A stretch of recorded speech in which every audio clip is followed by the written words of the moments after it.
बिस्मिल्लाहिर्रहमानिर्रहीम। ख़वातीनो हज़रात, मैं ज़ुहैर आसिफ हूँ और आप मेरा यूट्यूब चैनल देख रहे हैं। आज हम पाकिस्तान की इकोनॉमी के हवाले से डिस्कस करेंगे कि पाकिस्तान की इकोनॉमी किस तरफ जा रही है और जो इंटरनेशनल इदारे हैं वो पाकिस्तान की इकोनॉमी को कैसे एनालाइज कर रहे हैं।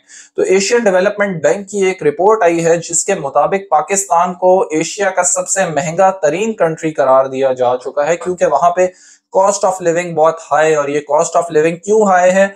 ये इन्फ्लेशन की वजह से हाई है, क्योंकि हमारे मुल्क में जो इन्फ्लेशन है वो 25% तक पहुंच चुकी है। लास्ट जो हमारा फिस्कल ईयर है 2022 से 23 का, उसमें इन्फ्लेशन 25% रिकॉर्ड की गई है।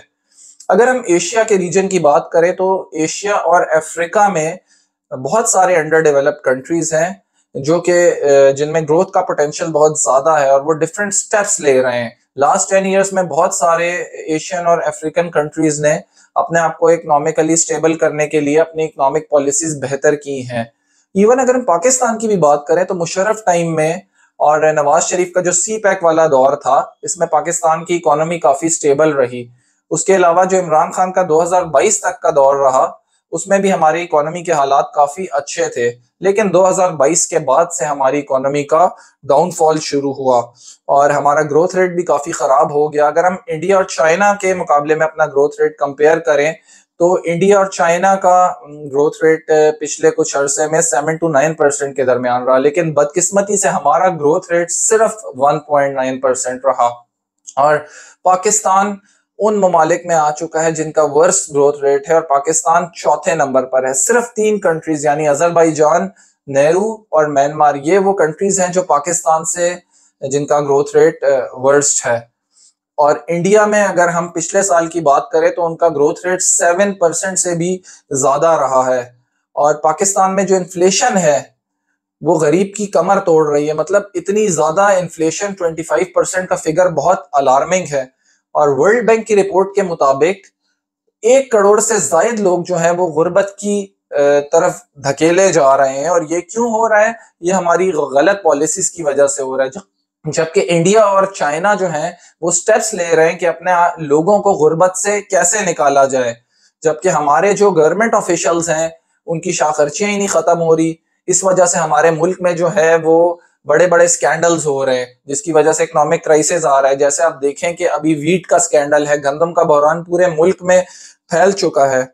और पाकिस्तान एक टाइम में जो है वो एशिया में यानी साउथ एशिया में सबसे जो है वो एक्सपेंसिव कंट्री था। यानी 7 ममालिक है साउथ एशिया में जिनमें पाकिस्तान एक्सपेंसिव था, लेकिन अब पाकिस्तान पूरे एशिया का सबसे एक्सपेंसिव तरीन कंट्री बन चुका है। यानी 46 कंट्रीज में पाकिस्तान सबसे महंगा कंट्री है। और ये क्यों है? क्योंकि हमारी जो पर कैपिटा इनकम है वो $1500 है। मतलब एक बंदा जो साल में उसकी एवरेज एनुअल इनकम है वो $1500 है और पिछले 9 साल से वो $1500 ही है। जबकि इंडिया में पर कैपिटा इनकम $2600 रिकॉर्ड की गई है, यानी हमसे $1100 ज्यादा। इसी तरह जहां हमारा इन्फ्लेशन रेट 25% है, वहां इंडिया का इन्फ्लेशन रेट सिर्फ 5% है, यानी हमसे 20% कम। तो इसी तरह एशियन डेवलपमेंट बैंक ने यह भी इंकशाफ किया है कि अगले आने वाले सालों में पाकिस्तान की इन्फ्लेशन जो है वो डिक्रीज होकर 15% पे जाएगी। लेकिन 15% पे भी जो है वो एक बहुत अलार्मिंग फिगर है। और ग्रोथ रेट के बारे में एशियन डेवलपमेंट बैंक ने यह बताया है कि ग्रोथ रेट पाकिस्तान का नेक्स्ट ईयर जो है वो 2.8% होगा, जीडीपी ग्रोथ रेट। जबकि इंडिया का ग्रोथ रेट 7.5% एक्सपेक्टेड है नेक्स्ट ईयर में। इसी तरह 5 से 7 करोड़ लोग जो है पाकिस्तान में वो गुर्बत की लकीर से नीचे रह रहे हैं और मजीद 1 करोड़ लोग जो है वो गुर्बत की लकीर की तरफ धकेले जाएंगे। और ये क्यों होगा? क्योंकि हमारे मुल्क में इन्फ्लेशन बढ़ रही है। वर्ल्ड बैंक और एशियन डेवलपमेंट बैंक ने इसके बहुत सारे रीजंस बयान किए हैं, जिनमें से मेन रीजन जो है वो हमारे मुल्क में पॉलिटिकल अनसर्टेनिटी रही है। देखिए, जब किसी मुल्क में पॉलिटिकल अनसर्टेनिटी होगी तो फिर बाहर से हम इन्वेस्टमेंट जो है वो नहीं सिक्योर कर पाएंगे।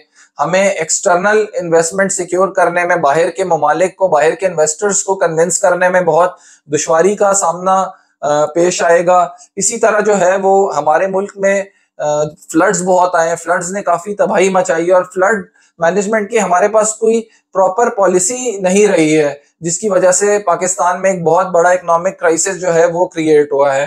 तीसरी जो वजह है वो पाकिस्तान की पुअर फिस्कल पॉलिसी है।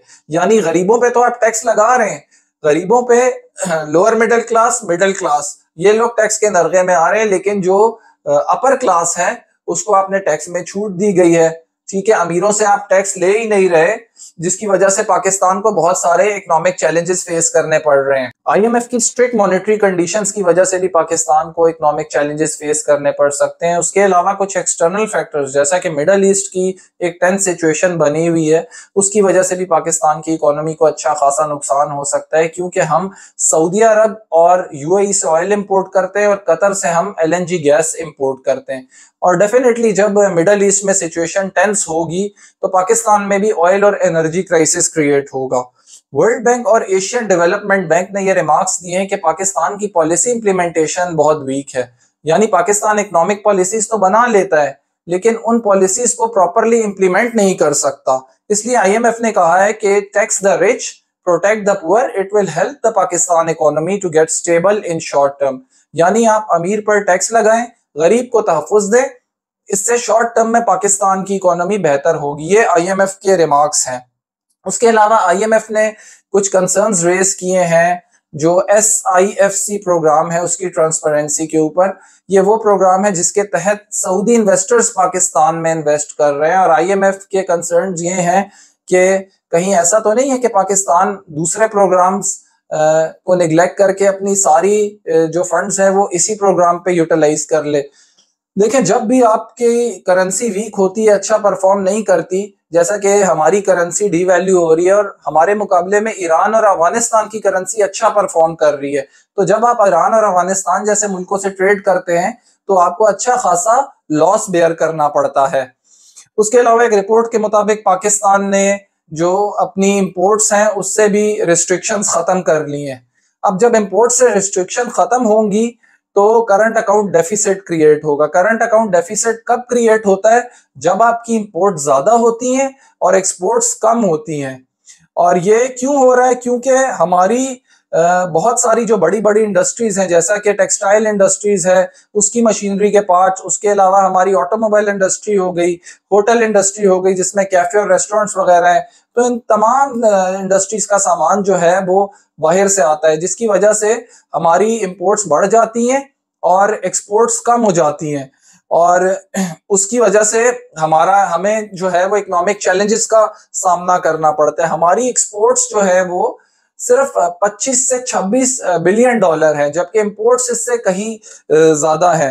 इसीलिए स्टेट बैंक ऑफ पाकिस्तान के पास जो डॉलर के रिजर्व्स हैं वो कम होते जा रहे हैं। आपने देखा होगा कि लास्ट ईयर भी हमारे पोर्ट पे काफी सारी जो कंटेनर्स थे वो स्टक हो गए थे इंटरनेशनल कंपनीज के, जिसकी वजह से पाकिस्तान में एक बिजनेस क्राइसिस क्रिएट हो गया था। और वो क्यों स्टक हो गए थे? क्योंकि स्टेट बैंक के पास उनको देने के लिए डॉलर रिजर्व्स ही नहीं थे।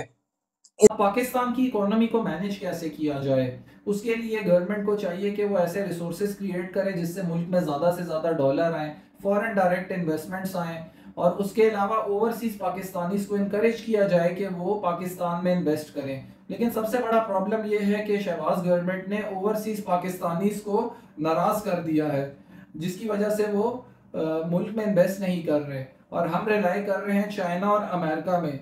इसलिए हमें आईएमएफ के आगे हाथ फैलाना पड़ते हैं। सिर्फ इस वक्त सऊदी अरब है जो पाकिस्तान में इन्वेस्ट करने को तैयार है, और वो भी इसलिए कि हम उनके साथ ऑयल की ट्रेड कर रहे हैं और कुछ स्ट्रेटेजिक पैक्ट्स हैं हमारे जो सऊदी अरब के साथ हमने साइन किए हैं। बाकी कोई भी पाकिस्तान में इन्वेस्ट करने को तैयार नहीं है, क्योंकि लॉ एंड ऑर्डर की सिचुएशन बहुत खराब है। कोर्ट्स की बात नहीं मानी जाती। जब कोर्ट्स की बात नहीं मानी जाएगी तो इन्वेस्टर को तहफ़्फ़ुज़ कैसे मिलेगा? इसलिए लोग ज्यादा से ज्यादा दुबई की तरफ और गल्फ कंट्रीज की तरफ मूव कर रहे हैं।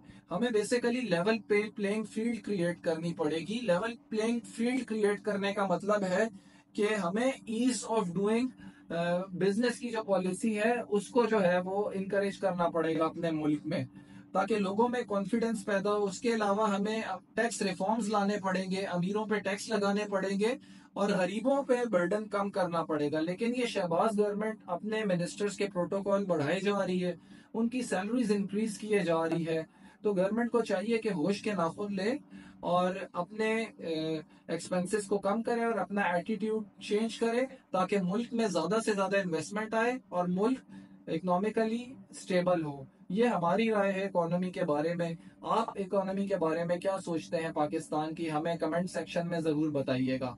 इसके साथ ही मुझे इजाजत दीजिए। अल्लाह हाफिज।